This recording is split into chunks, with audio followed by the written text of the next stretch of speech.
Aujourd'hui, nous allons nous concentrer sur le cadrage et le recadrage. La règle des tiers.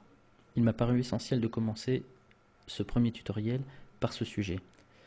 Sans connaissance de la photo et en appliquant cette règle, vous aurez un changement radical dans la perspective de vos photographies. C'est simple, vous imaginez un quadrillage divisant votre photo par tiers verticaux et horizontaux.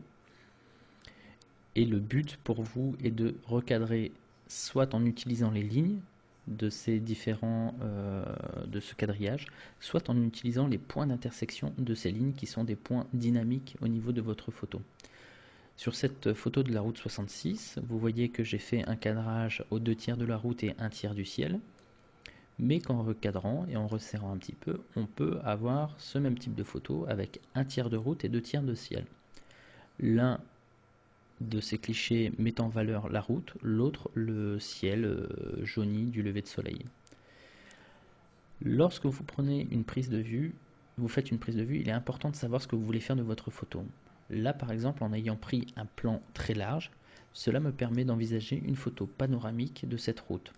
Pareil, je prends une photo, je recadre de façon très large sur les côtés et je resserre mon cadrage. J'arrive à 1 tiers de route et 2 tiers de ciel pour cette première photo et 1 tiers de ciel et 2 tiers de route pour la seconde. L'une met en valeur toujours le ciel et l'autre la route. Donc en fonction du thème que vous abordez ou du sujet que vous voulez mettre en valeur, vous choisissez le cadrage adapté à cette photo. Par exemple, encore sur ces 2 photos de désert, voici la première avec 2 tiers de ciel et 1 tiers de désert, et la seconde 2 tiers de désert et 1 tiers de ciel. Personnellement, je préfère cette seconde photo, on a 2 tiers de désert, puisqu'on est dans le désert et c'est le sujet principal, mais surtout parce que les nuages sont dynamiques à cet endroit, tandis que sur la première, on a 1 tiers de nuages dynamiques et 1 tiers où il n'y a quasiment pas de nuages et un bleu. Donc ça casse un peu le rythme de la photo. Encore un exemple de recadrage avec la règle des tiers. Cette photo d'un bateau en Martinique, donc pour ceux qui connaissent, on reconnaît la pointe du diamant sur le fond, mais on a un déchet sur la gauche, on a une photo, un bateau qui est à moitié coupé et qu'on n'a pas eu la possibilité de le prendre en photo.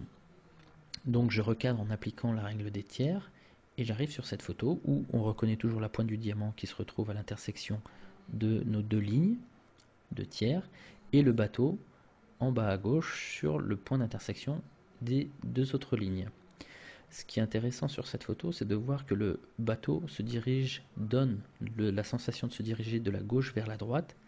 Donc on a laissé la droite de cette photo vide pour donner une sensation de continuité dans l'élan du bateau.